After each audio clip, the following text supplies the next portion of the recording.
Hi, friends. This is Jyoti Vidani, and I'm talking from India.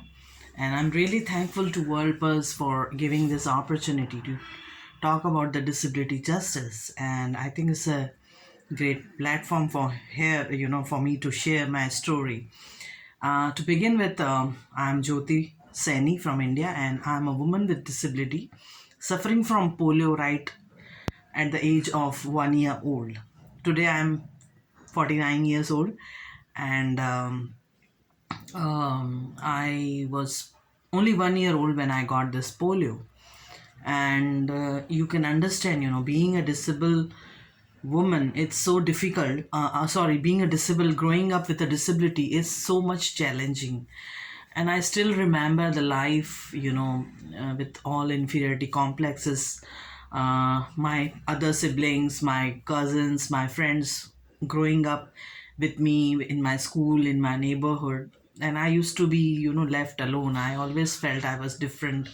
I was not up to the mark. I was very badly created by the God. And I used to cry why I'm like this because I was crippled in my lower leg. I could not play, I could not walk straight. I walked differently. So I was all left alone, and I thought that was, all the end of life. But somehow, as I was growing up, my parents they gave me good education, and I finished my college, my undergraduate, my college, and then I started working, and I worked with different disability organizations, and somehow I saw the new dimensions of life, and I saw the world, out of the box. And I saw other disabled people having so limited resources. They were poor, they were downtrodden, they were not having facilities, and somehow I thought I was so lucky.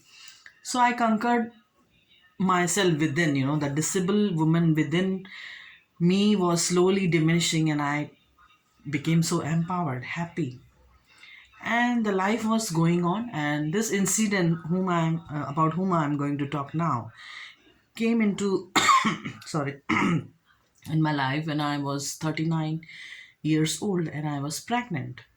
And I was all happy. I felt blessed that God has given me this opportunity to become a mother, because I had never thought with this disability I will ever become mother.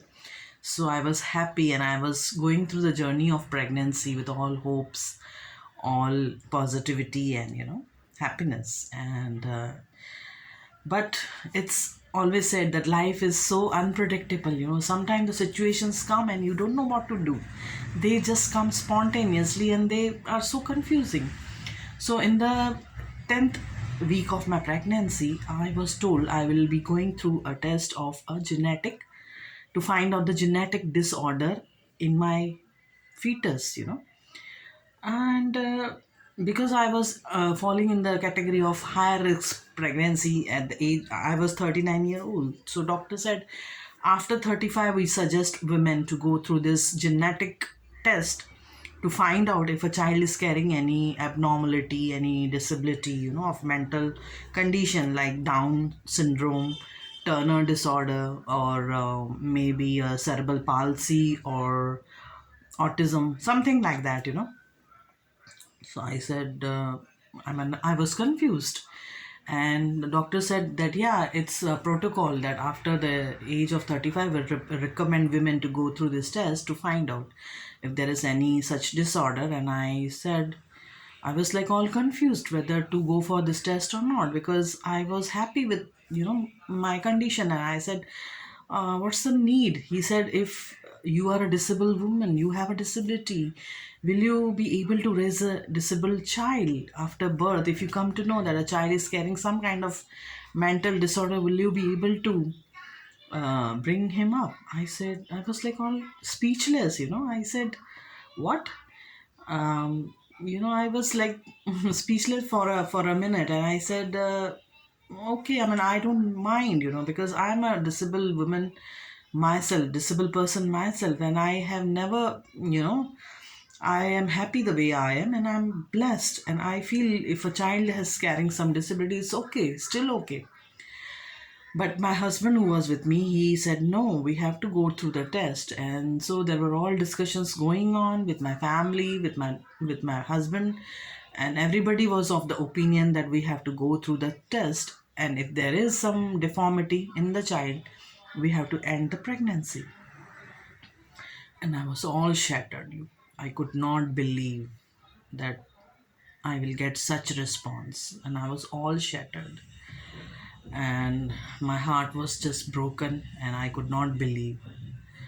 I told my husband, see, my parents were happy after I was born. They raised me with disability. They were happy and they were blessed, and they are still happy. So I will also be happy to, bringing up. I don't mind. But my husband, I could see the scare, the fear on his face, and I could know. So all the heated discussions, confusing discussions were going on, and ultimately I gone through the test, and after a few days the result came, and they were normal. I mean, they were negative, and everything was okay. My child inside was okay. So I think I would say that even though today we say, okay, we are in a more open society, we are more disciplined, we are more receptive, but still I think, you know through this medium I would like to bring to notice that still, as a community, as a society, as a parent, we always want a perfect child, we always want a non-disabled child. But let me tell you that each and every person in this world who comes has a purpose. God sent everybody with a purpose. I was not born disabled, I became disabled. But over the years, I struggled, I conquered myself, and I became inspiration for so many people around me. And my parents were proud of me. So, what if my child was disabled? I would still be proud. I will still be loving him the same way I would have I would have loved my non-disabled child, because I thought a child was a blessing. No matter he or she is able or disabled, it's a blessing, it's a gift. And if he's coming in the world, he will come with a purpose. So, friends, I know still the society needs to change the mindset. And if you come across such situation, please be considerate. Please love, care, and respect your children the way they are. Even if in the womb you come to know your child is carrying some disability, please don't shy away from him. Love him and think he will be a blessing. And just love him, respect him, and care him the way you would have cared for a non disabled child. That's all I want to say for today. Thank you very much. Okay, bye bye.